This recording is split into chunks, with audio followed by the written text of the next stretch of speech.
Nous sommes de retour sur le plateau du CES Perpignan avec une nouvelle table ronde. Avec nous maintenant donc Kathleen Villepontou, bonjour. Bonjour. Merci d'être présente. Et Louise Carbonneil de l'agence Agently. Bonjour. Bonjour. Donc là, on va parler communication, stratégie digitale, influenceurs. Expliquez-nous un peu comment ça se passe sur notre territoire, justement, vos agences de communication. Comment ça se passe ? Quel est votre rôle ? Quelles sont vos spécificités, Kathleen ? Alors, ça tombe bien que vous dites ça, puisque moi, en fait, je suis influenceuse maintenant depuis 2016 et on a lancé une agence de communication en février 2021, donc c'est tout récent. Et en fait, ce qui s'est passé, c'est qu'on était 3. Moi, qui suis influenceuse, j'étais vraiment basée sur les réseaux sociaux. J'ai un collègue qui, lui, est davantage sur tout ce qui est drone et site internet, et un troisième associé qui est sur le graphisme. Du coup, à 3, on a vraiment toutes les compétences pour gérer une agence de communication. Alors, quand vous dites influenceuse, oui. On peut influencer de beaucoup de façons. Vous influencez sur quoi et avec combien d'abonnés ? Alors, si on prend l'ensemble de mes abonnés, donc sur l'ensemble des plateformes, je suis à 350 000. Oui. Et je suis principalement sur TikTok, Instagram et Pinterest. Voilà. Quel domaine ? Et le domaine, je dirais du lifestyle. À la base, c'est beaucoup de voyages, mais bon, avec la situation actuelle, c'est un peu plus complexe. Mais sinon, voilà, c'est voyage, beauté et sport. Donc on a un feed Instagram avec des photos très harmonisées, étalonnées, avec les mêmes couleurs, qui donnent envie de vivre et de voyager. Voilà, tout à fait. C'est tout à fait ça. Et donc l'accumulation de compétences, vous, influenceuse, oui. Un de vos collègues qui pratique plutôt la technique, les drones ? Oui, le drone et du coup la partie site internet, donc le référencement, la création, etc. Et un troisième associé qui lui est vraiment sur la partie graphisme, donc tout ce qui est création de visuels. Vous êtes réunis, vous avez créé D2 Prod. C'est ça, tout à fait. Quel but, quel objectif ? Alors l'objectif au départ, c'était de... étant moi-même influenceuse et ayant voyagé, on s'est rendu compte que les réseaux sociaux, c'était bien pour les influenceurs, mais aussi et beaucoup pour les entreprises. Et du coup, on est venu ici, donc sur le territoire de Perpignan, pour justement communiquer autour de ça. Et on a développé un logiciel qui s'appelle Beau Réseau, donc qui va sortir bientôt, prochainement, dans lequel en fait on automatise toute la partie de la gestion des réseaux sociaux, donc le community management en lui-même. En fait, ce qui va se passer, c'est que nous, on accompagne des entreprises maintenant depuis 3 ans et on s'est rendu compte que tous les ans, en fait, on communique sur la même chose. Par exemple, on va prendre un boucher. Tout le mois d'avril, en fait, il va communiquer sur l'agneau, à Noël, le chapon, etc. Et en fait, nous, ce logiciel va permettre de directement créer du contenu, en fait, pour ce secteur d'activité. Donc là, on va vraiment automatiquement créer du contenu. Voilà, c'est ça. C'est vraiment artificiel. C'est une intelligence artificielle qui va cibler. Voilà, c'est ça. En fait, nous, on a créé toute la partie contenu et au moment où la personne, en fait, va intégrer le logiciel, par exemple, au mois d'avril, comme je vous disais, l'agneau de Pâques, et bien lui, il aura automatiquement un visuel qui va se générer pour parler de l'agneau de Pâques avec son logo, ses couleurs en fonction de son logo, son adresse, son numéro de téléphone et vraiment toutes les informations en fait qu'il aura rentrées dans la plateforme au départ. Donc ça permet à des petits commerçants qui ont au final besoin aussi de ces réseaux, puisqu'on touche des personnes, des utilisateurs qui ne nous connaîtraient peut-être pas sans ces réseaux, de créer du contenu. Mais ils n'ont pas le temps de créer du contenu. Beau Réseau va créer ce contenu. Tout à fait. Alors, moi j'ai une question. Admettons, il y a 10 bouchers dans la même ville qui utilisent Beau Réseau. Est-ce qu'il n'y a pas un risque qu'à un moment donné, on retrouve le même visuel pour les 10 bouchers ? Alors c'est ce qu'on demande très souvent, mais en fait non, puisque notre base de données en fait elle a énormément de visuels qui sont créés, donc on en a 1000 à peu près. Et en fait, vu que c'est automatiquement, en gros le logiciel pioche des visuels à droite à gauche, donc deux bouchers à côté n'auront pas la même communication. Après, il faut savoir que si on touche un boucher sur 8, on pourrait avoir un chiffre d'affaires de 300 000 € à peu près. Et pour toucher un boucher sur 8, on peut en avoir un à Perpignan, un à Cabestany. Enfin voilà. Un boucher sur 8 dans le département des Pyrénées-Orientales ? Non, dans l'Hexagone. Voilà, c'est ça. Voilà. De votre côté, Louis, ça se passe comment ? Écoutez, nous on s'est lancé pendant le premier confinement. On s'est rendu compte du coup de la digitalisation qui s'était complètement accélérée. Et principalement sur TikTok où il y avait des jeunes profils. Notre plus jeune influenceuse qui a 16 ans aujourd'hui arrivait à accumuler des centaines de milliers d'abonnés. Ils ne savaient peut-être pas comment le monétiser. Et donc nous, on est là pour les encadrer de A à Z. Ça va du conseil en image, de la stratégie de carrière jusqu'au développement de la collaboration. Et il y a des influenceurs ici dans nos territoires ? Alors Perpignan, c'est vrai que c'est un petit peu délicat, on est en retard sur quelques points, mais c'est en train d'arriver aussi, il y a quelques profils qui sont en train d'émerger, mais la grosse partie des profils quand même se trouve dans la capitale. Et c'est pour ça, alors on a une base à Perpignan aussi, mais on se déplace souvent sur Paris justement aussi pour rencontrer nos principaux annonceurs. Mais après, à savoir aussi que pas très loin d'ici, on travaille avec les vins Gérard Bertrand, qui sont en train de nous confier toute une grosse partie de leur communication digitale à travers l'influence. Et on a commencé l'an dernier du coup avec des projets à leur côté. Vous êtes l'intermédiaire entre un client qui a besoin de visibilité et des influenceurs, par exemple, qui ont besoin, eux, de contrats. Exactement. En fait, on a du client. On a deux positions. À la fois, on va gérer nos influenceurs du coup en interne, mais le but, c'est de les mettre aussi en relation avec les marques. Donc, comme vous le dites, on fait le rôle d'intermédiaire. Et aujourd'hui, pour donner des chiffres, on a une quinzaine de profils du coup en exclusivité qu'on manage avec mon associé Martin Buzan, et plus de 400 profils à proposer aux annonceurs, justement. Pour accepter toutes les demandes, on est obligé aussi de se diversifier. Au possible le nombre d'abonnés et l'influenceur ou l'influenceur. Aujourd'hui, c'est vrai que c'est intéressant, c'est un nouveau marketing, c'est une nouvelle façon de communiquer aussi. Et tout est à faire. Tout est à faire. On le voit, même il y a certains gros groupes, sans citer de nom, qui sont en retard là-dessus et qu'on accompagne. Et c'est ultra challengeant, c'est super cool. Et voilà, c'est quelque chose, c'est assez jeune aussi, donc c'est intéressant d'y participer. Oui, car c'est une chose, au final, pour une personne, d'avoir des abonnés. Ça en est une autre de savoir s'en servir et de le monétiser. Exactement. En tous les cas. Avoir 100 000 followers, c'est pas simplement se montrer à 100 000 personnes, c'est se dire ces 100 000 personnes, je peux éventuellement les vendre. C'est ça, comment aussi monétiser son audience avec 100 000 personnes, comment aussi trouver des partenariats qui nous correspondent. Nous aussi, on est obligé de filtrer et de mettre l'influenceur au cœur de la campagne pour pas faire n'importe quoi. Et voilà, comme je vous dis, on est obligé de filtrer. Et si vous les coachez en quelque sorte? On est agent d'influenceur, donc ouais, il y a du coaching, il y a aussi du mentorat, de la collaboration avec les parents, parce que comme je vous disais, notre plus jeune influenceuse, à 17 ans, c'est plus de 500 000 abonnés, c'est parfois délicat, elle peut gagner jusqu'à des milliers d'euros par mois, donc il y a toute une notion d'argent aussi à inculquer. C'est pas mal, hein? Oui, c'est pas mal, ouais. Avant, il fallait faire 5 ans d'études et Combien être chirurgien. Aujourd'hui, il suffit de followers. Après, il faut aussi aller se les chercher, ces followers. Il faut aller les chercher, c'est du travail. Il faut garder l'audience. Contenu. Et je le vois, ils bossent parfois 10 heures par jour. C'est des demandes aussi le week-end pour poster.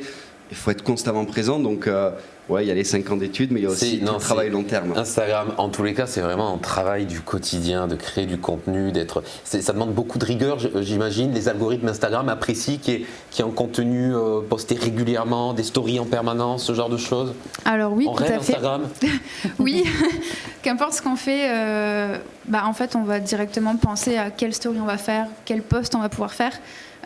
Typiquement, demain, si je vais au restaurant avec vous, vous serez obligé de passer par la petite photo du plat.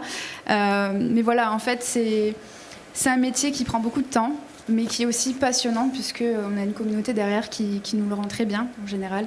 Donc moi, je parle pour mon cas personnellement, mais je pense que Louis pourra aussi le dire par rapport à ses influenceurs. Mais c'est vrai que notre communauté, elle nous le rend bien.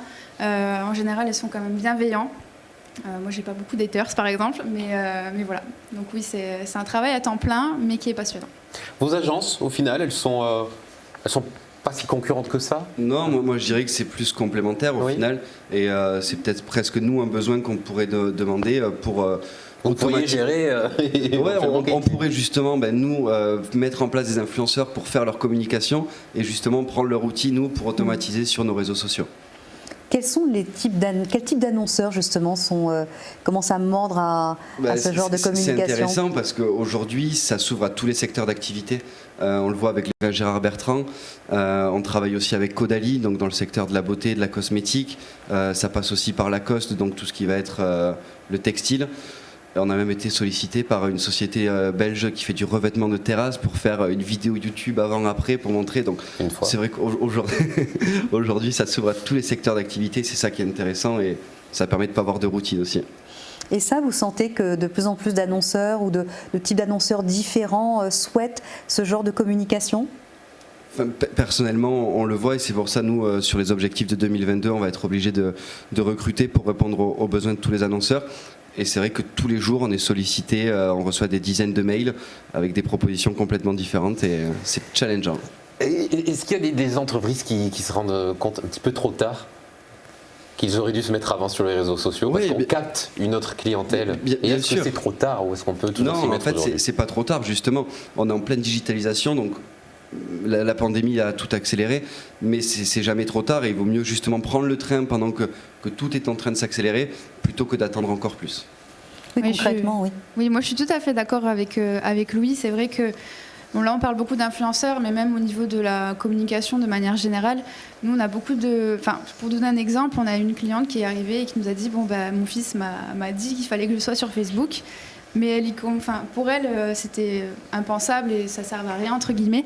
Et au final, le premier mois qu'elle a fait avec nous, elle a eu des contrats de signés.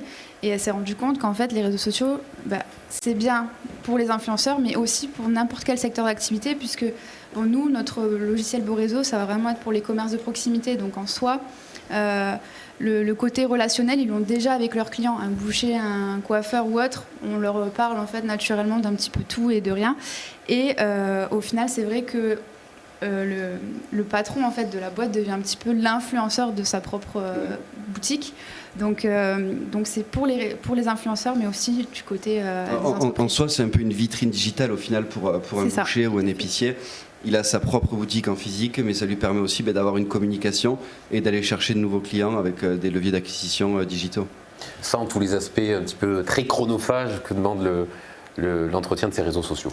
Oui, c'est ça, puisque du coup c'est un chef de projet qui s'en charge pour lui.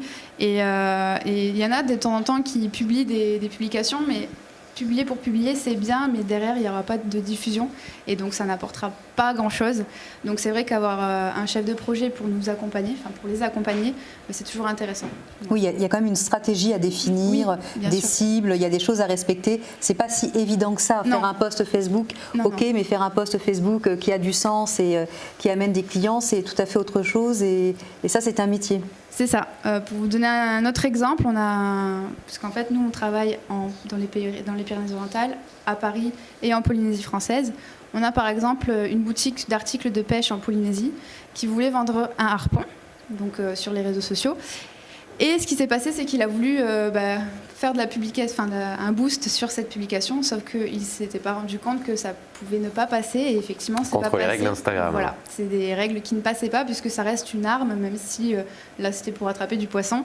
Mais du coup, maintenant qu'il est accompagné par nous, il ne fait plus ces erreurs-là. Moins de gars. Voilà, c'est ça.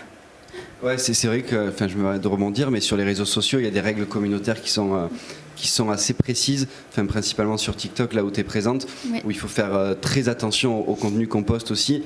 Et TikTok, ça s'est lancé, c'était vraiment adressé à des jeunes, donc le contenu doit être vraiment très filtré. Et il y a certains termes ou certains sujets qu'on peut pas aborder. Et justement, TikTok est assez bienveillant à ce niveau-là et essaye de supprimer le contenu qui peut être nocif pour les jeunes.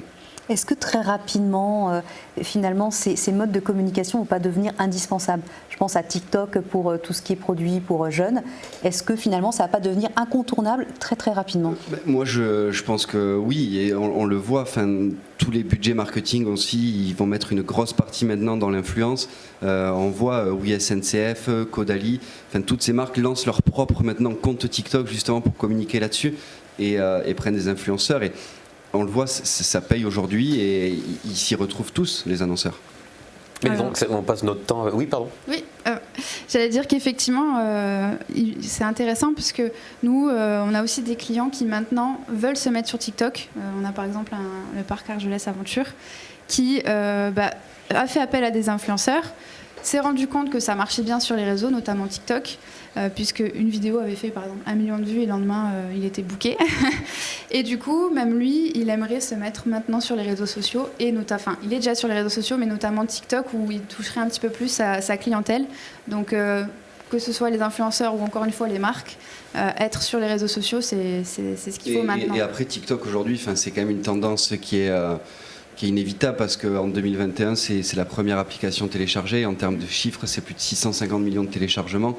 Et Instagram a mis le double en termes de temps pour atteindre ce nombre de téléchargements. Donc on voit qu'il y a une vraie demande et qu'il y a du contenu qui se publie tous les jours.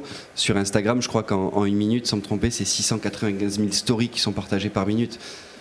Mais justement, comment on s'y retrouve? C'est des chiffres vraiment hallucinants. Comment on s'y retrouve? Est-ce qu'on n'est pas perdu? Est-ce que finalement la communication n'est pas diluée dans tout ce flux? Après je te laisserai répondre, mais tout est question de niche aussi. C'est sûr que si on fait une communication lambda sans plan d'action et qu'on appelle un influenceur, qu'on lui dit voilà, j'ai ce produit, communique là-dessus, ça n'a pas de sens. Par contre, si on établit un vrai plan d'action, qui a une stratégie derrière, et aujourd'hui ce qui est intéressant aussi, c'est qu'on peut mesurer la communauté de l'influenceur, le pourcentage d'hommes, de femmes, toutes les répartitions sociodémographiques. Exactement, toutes les répartitions sociodémographiques sont présentes. Oui, comme le taux d'engagement aussi. Et pour rebondir là-dessus, alors certes, il y a beaucoup de contenu, mais en général, on va quand même réussir à toucher la cible qu'on veut, puisque moi, par exemple, je suis des influenceurs aussi sur les réseaux, mais j'en suis pas 50 millions. J'en suis 1000 à peu près de comptes. Donc au final, non, ça va pas forcément se perdre, puisque les personnes qui vous suivent vont constamment regarder votre contenu, sont intéressées par ce que vous faites. Donc en soi, non, ce sera pas perdu. Alors, Kathleen, vous disiez tout à l'heure que vous n'étiez pas des Pyrénées-Orientales. Alors si, vous étiez venue dans les... Oui, en fait, j'ai toujours vécu ici. Je suis née à Perpignan, mais après j'ai beaucoup voyagé. J'ai fait mes études à Montpellier, et après je suis revenue ici parce que c'est quand même parce une belle région. Parce qu'on revient toujours ici, c'est comme un aimant. Voilà, c'est exactement ça. Donc les plus belles photos de votre feed, celles à qui vous devez tant de followers, ce sont bien évidemment des photos qui ont été prises dans les Pyrénées-Orientales. Presque. J'avoue que je fais beaucoup de photos dans les Pyrénées-Orientales, mais au départ, c'est quand même tout ce qui est côté voyage qui m'a fait marcher. Pour vous donner une petite anecdote, au départ, moi j'ai lancé ça vraiment sans savoir où j'allais, c'était vraiment juste pour le plaisir de partager. Il y a combien d'années vous avez commencé ? En 2016. En 2016. Ouais, en 2016. Et au tout départ, c'était vraiment pour le plaisir de me lancer. Et puis voilà, on ne savait pas où j'allais aller. Et je postais comme ça, sans même regarder les commentaires, le nombre de likes. Enfin, vraiment, c'était... pour le plaisir. Voilà, vraiment pour le plaisir, partager. C'est ça. Et en fait, avec mes premiers voyages à l'étranger, c'est comme ça que ça a bien marché. Et maintenant, j'en suis là aujourd'hui. Donc, je suis très contente. Mais c'est vrai qu'au départ, c'était vraiment pour le fun. Et je pense que ça, c'est important aussi sur les réseaux sociaux. Je suis complètement d'accord avec toi. Parce que nous on le voit avec les influenceurs, à la base ils se lancent parce qu'ils sont nés avec les réseaux sociaux, ils postent du contenu, ils voient que ça plaise et au final ils peuvent se lancer. Nous on a l'influenceuse qui a 16 ans qui est partie aux USA, qui partageait juste des bons plans, qui a réussi à avoir une grosse communauté et qui au final, alors elle est plus du tout aux USA, elle est lycéenne en France, mais du coup elle a réussi à fidéliser son audience et à travers le contenu qu'elle partage au quotidien et les bons plans qu'elle peut mettre en avant, son audience reste. Les lycées français.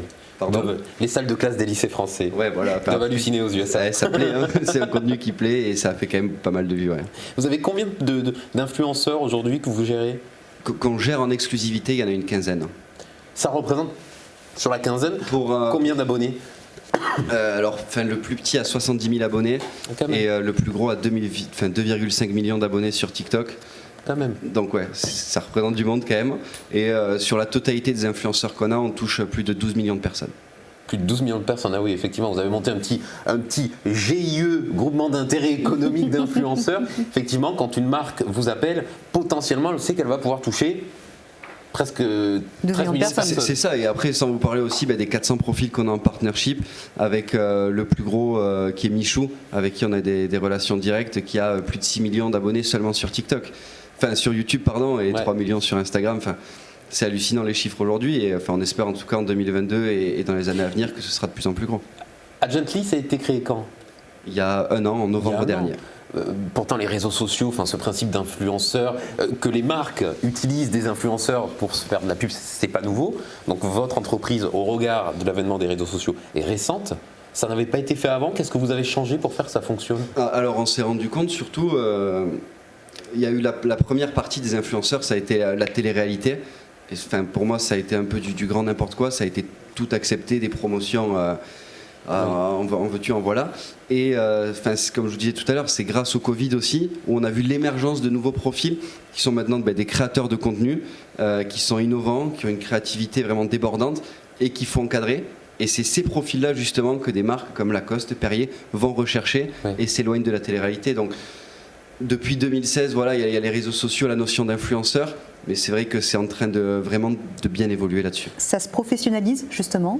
Ouais, franchement, bien sûr, nous, c'est une des raisons aussi pour laquelle on s'est lancé, parce qu'on était e-commerçant avant, donc on avait des petites boutiques en ligne, on vendait des produits, on a fait appel à des influenceurs, et on s'est rendu compte qu'au-delà de l'influenceur qui n'était pas très professionnel, les personnes qui les géraient aussi, que ce soit les managers, même les directeurs d'agence, étaient très peu professionnels, très peu d'empathie aussi, et c'est ce qui nous a donné l'envie de créer l'agence de communication un peu de nos rêves. Vous êtes basé où? Alors on est basé à Perpignan, Oui. On monte très souvent à Paris quand même pour rencontrer nos annonceurs et les influenceurs. Tous les événements qu'on fait, c'est principalement à Paris. On a une grosse attache à Perpignan, mais c'est vrai que voilà, en 2022 normalement on devrait partir à Paris, mais on reviendra toujours à Perpignan, ça c'est une certitude. Mais on l'espère bien. Est-ce qu'en tous les cas, au début de l'aventure, il y a un an, Perpignan, ces institutions, soit politiques, économiques, vous ont aidé, vous ont conseillé pour vous lancer dans cette aventure? Je vous poserai la question après. Ouais, bien sûr, franchement. Après, au début, quand j'ai dit moi à mon père, c'est un exemple très concret, hein, j'ai dit à mon père, je lance une agence de communication avec Martin, avec des influenceurs. Il m'a regardé avec des yeux ébahis, il ne savait pas trop ce que c'était. Mais après, voilà, c'est vrai qu'au fur et à mesure qu'on en a parlé, je remercie aussi Laurent Goz qui nous a aidés là-dessus, qui nous a mis en relation, qui nous a présenté des personnes. C'est vrai que ça a été un bon tremplin quand même pour avancer et rencontrer du monde. Kathleen? Oui, alors moi je suis d'accord avec Louis sur le fait que quand on lance une entreprise ici, on est bien accompagné.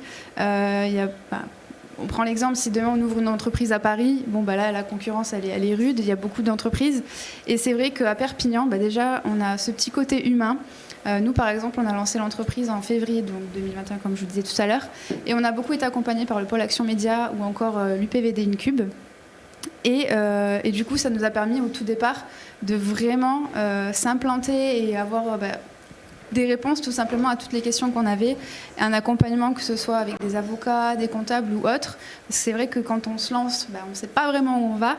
Et du coup, je trouve que dans notre région, c'est vrai qu'on a cette chance-là où il y a quand même beaucoup d'incubateurs, de pépinières et toutes sortes de structures qui nous accompagnent.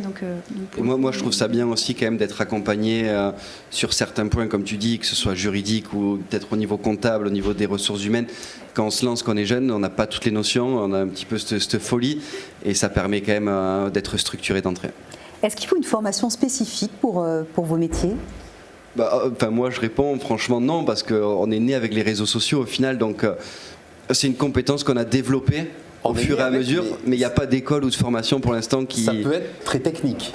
C'est technique, l'utilisation d'Instagram ou de TikTok. Il y a du juridique, il y a de la technique, il y a quand même des choses... C'est vrai que sur le juridique, après, moi j'ai fait une école de commerce, j'ai eu quelques cours de droit, mais ça reste quand même très, très lambda, au final on ne rentre pas dans le vif du sujet, surtout dans ce milieu-là. Donc ouais, c'est bien d'être accompagné, mais pas besoin non plus d'être un expert là-dedans, et c'est surtout, ça arrive au fur et à mesure de l'entreprise. Oui, je suis tout à fait d'accord. C'est vrai que moi, par exemple, j'ai eu un bac plus 5 en communication, mais dans tous les stages que j'ai pu faire, alors certes, le bac plus 5, ça aide, mais en général, on m'a plus prise parce que j'avais déjà une notion des réseaux sociaux, donc j'avais déjà accumulé un certain nombre d'abonnés. Et au final, ça, on l'apprend en fait directement sur les réseaux sociaux. Il n'y a pas vraiment d'école ou autre, même si il me semble qu'il y a de nouvelles formations qui commencent un petit peu à se lancer. J'en ai vu se lancer. Voilà. Est-ce que vous pensez qu'aujourd'hui, mettre sur le CV la ligne gestion en réseaux sociaux justement, moi j'ai une anecdote là-dessus. J'ai une de mes influenceuses qui a été prise en stage chez Orange à la com, qui avait aucune expérience là-dessus. Il y avait marqué gestion des réseaux sociaux, Instagram 30 000 abonnés, TikTok 60 000, pris sur le champ. C'est totalement vrai, puisque comme je vous disais, moi, savoir-faire en fait, c'est très connu. C'est ça. En fait, vu qu'eux, ils ont besoin de quelqu'un qui va les aider à monter une communauté et à bien communiquer dessus, quand ils ont un influenceur qui a déjà en fait réussi à acquérir un certain nombre d'abonnés, ils se sentent, ils ont l'impression en fait que du coup la personne elle sait déjà le faire puisqu'elle a fait pour elle-même, donc elle pourra aussi le faire pour la marque. Est-ce qu'il y a une sorte de rupture générationnelle quand même entre ceux qui savent et ceux qui sont totalement complètement à l'ouest sur ce genre de communication? Ouais, il y a un petit peu, faut l'avouer quand même. Moi, je le vois, je pense que tu souris aussi. Donc, il y a un gros fossé. Il y a un énorme fossé, et c'est pour ça aujourd'hui que il y a des grosses sociétés, des gros groupes qui vont faire confiance aussi à des personnes. Y compris des grandes agences de communication. Nous, on travaille aussi en relation avec des agences de pub qui vont nous dédier certaines parties de leur budget. Et comme je disais, il y a des gros groupes qui vont nous donner aussi toute la confiance parce qu'ils savent que voilà, on est jeunes, on maîtrise les réseaux sociaux, on a aussi la main sur les influenceurs, et ce qui fait que derrière, on a un résultat qui est positif, quoi, à la sortie des vidéos. Oui, exactement. Même nous, là, dans notre entreprise, donc on est 3, on a recruté une alternante et du coup des stagiaires, mais pareil, là-dessus, on va regarder leurs études, mais on va davantage regarder ce qu'ils font eux-mêmes sur les réseaux sociaux, puisque c'est ça, en fait, leur gage de qualité. Est-ce que le test d'entrée chez D2 Prod, c'est fais-moi une story potable? Alors, on n'en est pas encore là. Ça viendra, je pense, puisque c'est fais-moi une story avec 30 minutes. Voilà. Mais on demande quand même de temps en temps, voir pour savoir pour eux comment monter sur les réseaux ou ce genre de choses, pour quand même avoir une petite idée de ce qu'ils ont derrière la tête et des idées qu'ils ont. Voilà. Nous, justement, on est en pleine phase de recrutement, et c'est vrai que c'est une question qu'on pose à chaque entretien d'embauche. Est-ce que tu as un compte Instagram? Est-ce que tu as un compte TikTok? À quelle fréquence tu publies? Et est-ce que tu as déjà des abonnés justement sur ces réseaux sociaux? Et donc du coup, ça permet de voir aussi l'implication du prochain talent et de la prochaine ressource. Alors, très rapidement, quel est le produit, quel est le service que D2 Prod vend le plus? Alors, ce qu'on vend le plus, c'est vraiment l'accompagnement sur les réseaux sociaux, en fait, au commerce de proximité. Voilà, community management.